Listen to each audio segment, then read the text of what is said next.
What's going on, people, and welcome to my studio.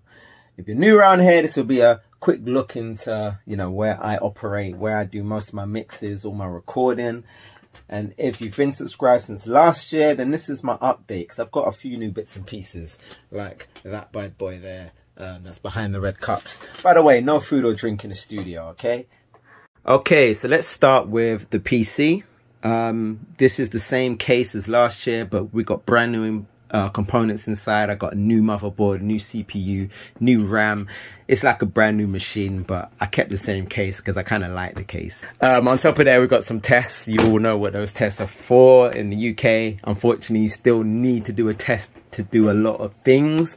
I'm not going to say the word because I have heard that saying the word messes up your analytics and your monetization and all of that. So, but you know what it is. The Focusrite 18i20, which is plugged into my PC, and this kind of like operates everything. We've got 8 inputs and 8 outputs, and I'm gonna go a bit deeper into what those are and what I use with my inputs and outputs, because I use a fair bit of them, and I didn't really go into much detail in my last video. If you're opening a studio and you're not too bothered about the preamps, like I'm not, because I actually bypassed the preamps on it because I'm using the Slate Digital mic system, then I definitely recommend anything from Focusrite is good value for money. Good sounding preamps for a fraction of the price of, say, an Apollo. Already mentioned the Slate Digital VMS1. I'm sure you all know what these are by now. This is the preamp. The microphone is in the booth, which we'll see in a sec. We have the Joe Meek VC3, a very important compressor to me because I actually learned about compression with this compressor. The first time I ever heard a compressed vocal, that, by the way, is my studio assistant. He obviously wants to be in the video. The first time I ever compressed a vocal was with one of these. It blew me away. Obviously, the first time you hear a compressed vocal compared to a dry vocal, it blows you away. So when I got my own money, I decided to buy one off of eBay for like 30 quid or something. And I now use it. I used to use it on all my vocals, but now I use it for when I'm recording YouTube videos. I put my microphone through this, so when I'm doing voiceovers, I can get some compression on there going into the software. We'll go over here now to the TC Electronic meter. I've spoken about this in many videos before, but I like just having it on my desk that I can look at to see my levels. Especially good for gain staging. I'm sure there are many videos out there that explains deeper what it does, including my own video, which I've got on my channel. In front of that, we've got a couple of candles because I am mad for candles. I don't know, part of my creative process is having my space clean and smelling nice and everything like that. So I have candles all over the place. I need a new desk, I know, man, because this paint job is it's not doing it anymore. This desk was actually built for me by an uncle, basically. He just built it for me.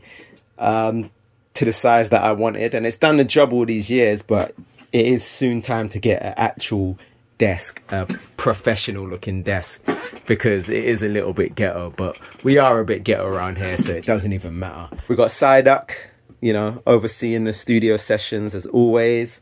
My speakers, I've got the Focal and these headphones. I've got the Focal Professionals and the Yamaha I think they're the H50s or HM50s. They're called something like that. I've had these speakers here for years. I think I probably had them since 2000 and probably 2011, 2010, 2011. I've had these a long time, and I do the bulk of my mixing on these speakers just because I just know them so well. They're great for vocals, for mixing vocals, really balanced speakers. And then you've got the Focals that are a bit more bassy and got a lot more bottom end, but they're good for mixing vocals as well. But I normally mix on these, and then when I'm finishing up a mix, I'll just scoot the chair back a little bit and I'll listen on the big speakers. We have the SSL Fusion, which is new. I'm sure you've been wondering about that. I've been yapping on and I just completely missed it out. The SSL Fusion is my first piece of analog gear. I did have a VLA 2 compressor in there before, which I still have, but I never used it. But this I use on everything. This is just like a sound good box. It makes everything sound just, I don't know, it just brings everything to life. It gives everything a whole new depth and sound. This guy is still talking shit. Come on, bro, like, you just gotta, you know, I know you want to get on some mixes and that, but we're doing something right now. Do you know what I'm saying? So chill out, bro, chill out. See, I'll put this on everything. It's great for making vocals sound like, I like this EQ here. Put it on 20K and just adds a nice brightness to your vocals without sounding harsh and horrible. So I run vocals through here, I run drums, I put it on my master bus. Anything that you've heard from me this year has been run through this bad boy.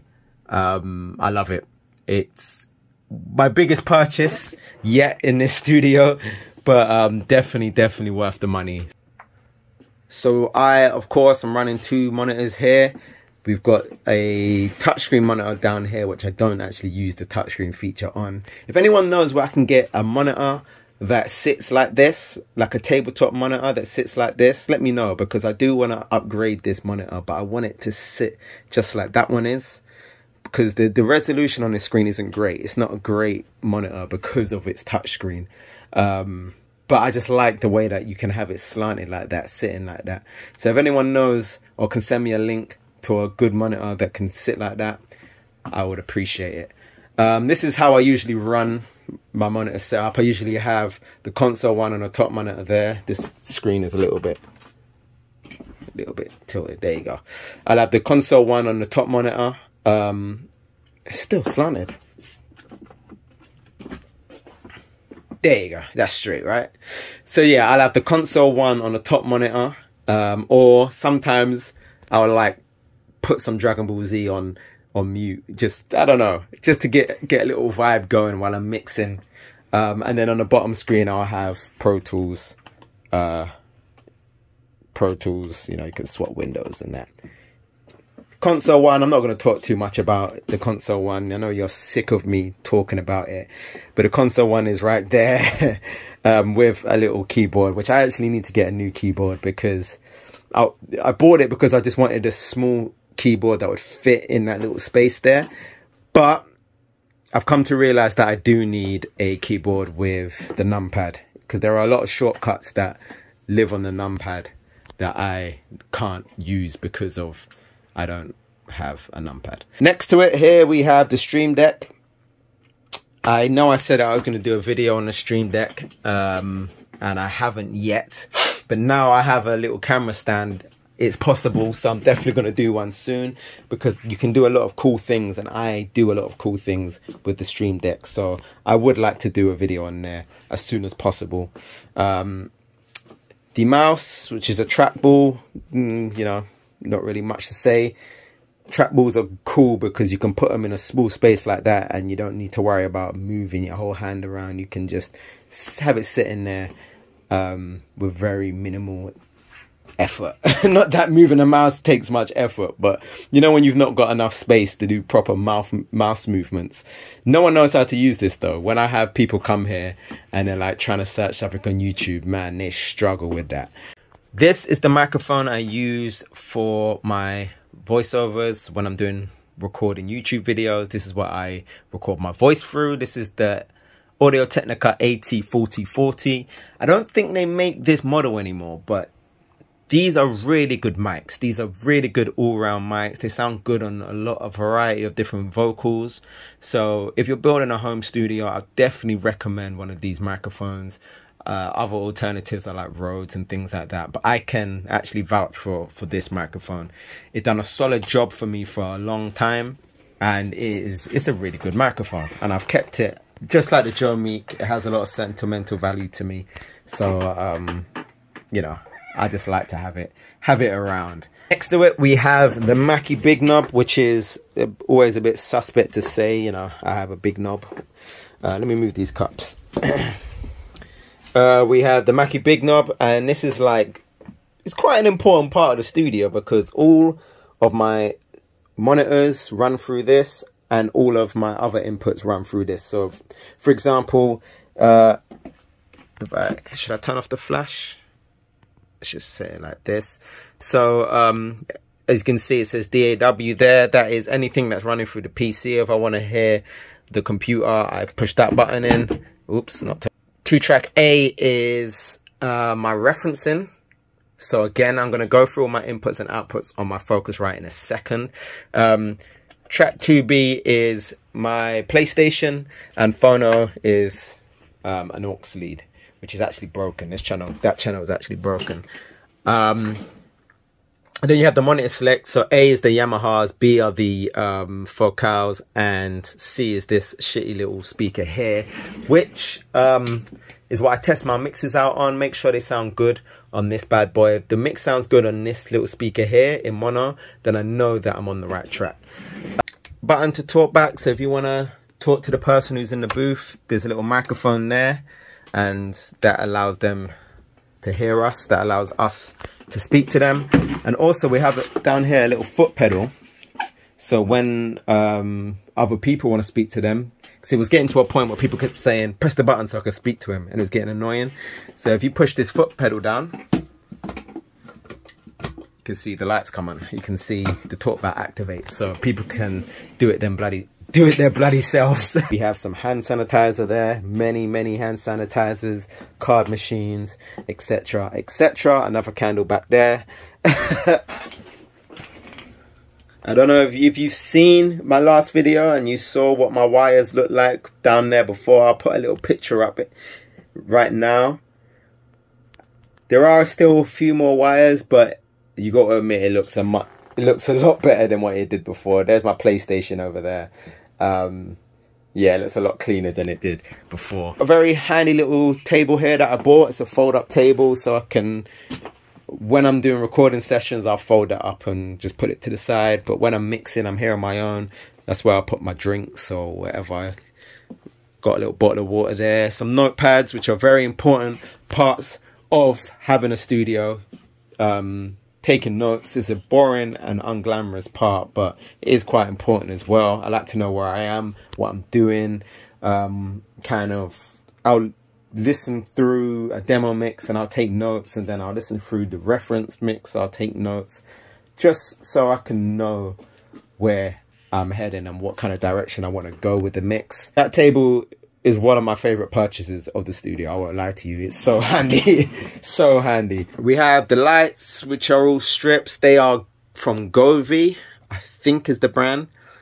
And the light bulbs in these lamps are from, I cannot remember what brand they are, but they're all smart light bulbs, so I can change the color, and it's all voice activated.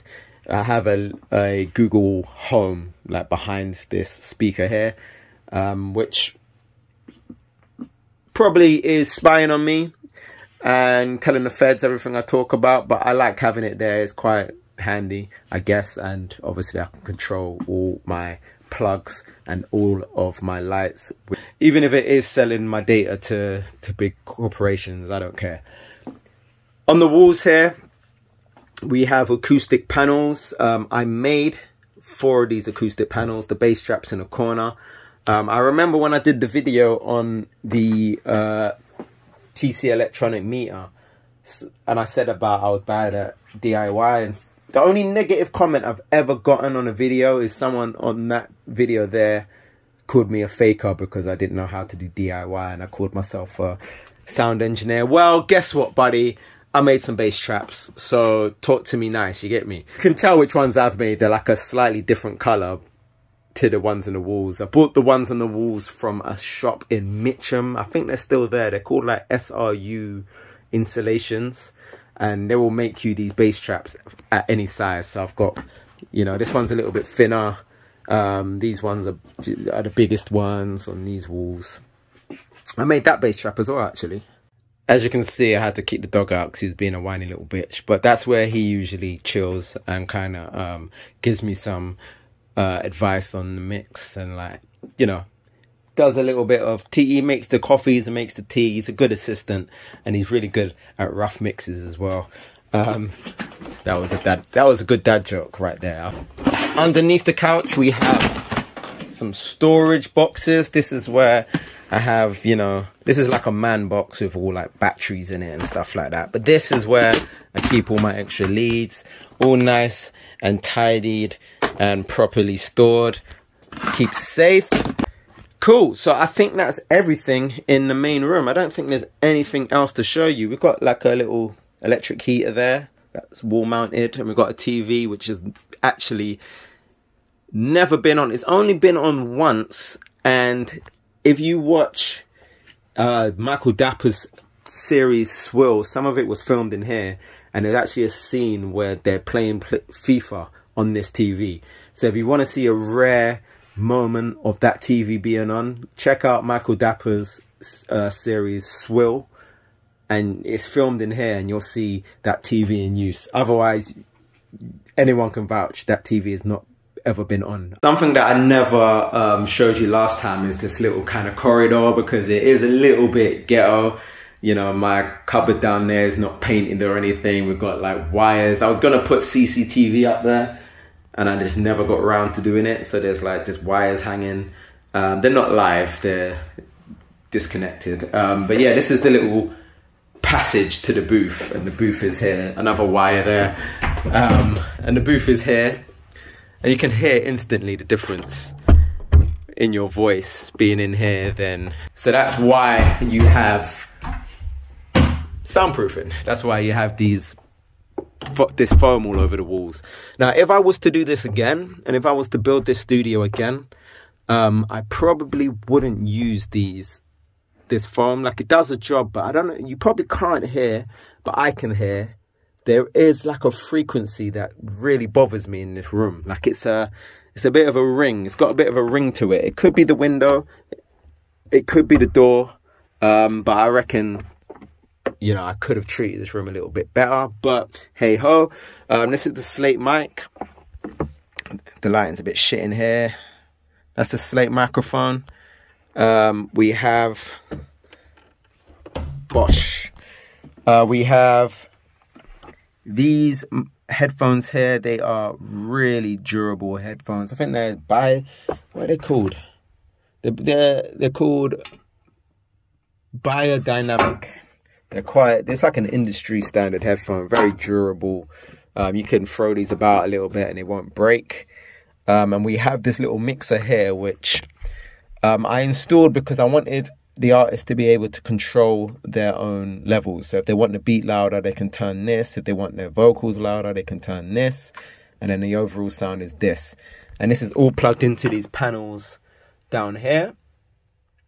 And then go into the Focusrite. And I'll get into the Focusrite inputs and outputs right now. So let me explain my inputs and outputs on the Focusrite, because it's quite an intricate thing that I've done and how I've set it up. So my outputs are obviously my main outputs, which go to my speakers. They go straight to the Mackie Big Knob, and they go to my speakers, whatever speakers I want to send them to. We have another two outputs, which are for my reference track. So I have a track on Pro Tools that's specifically, so I can press a button on here and I will hear my reference track. So I can just switch between the main and the reference track just with a push of the button. Really easy just to swap back and forward so I can see where I'm at.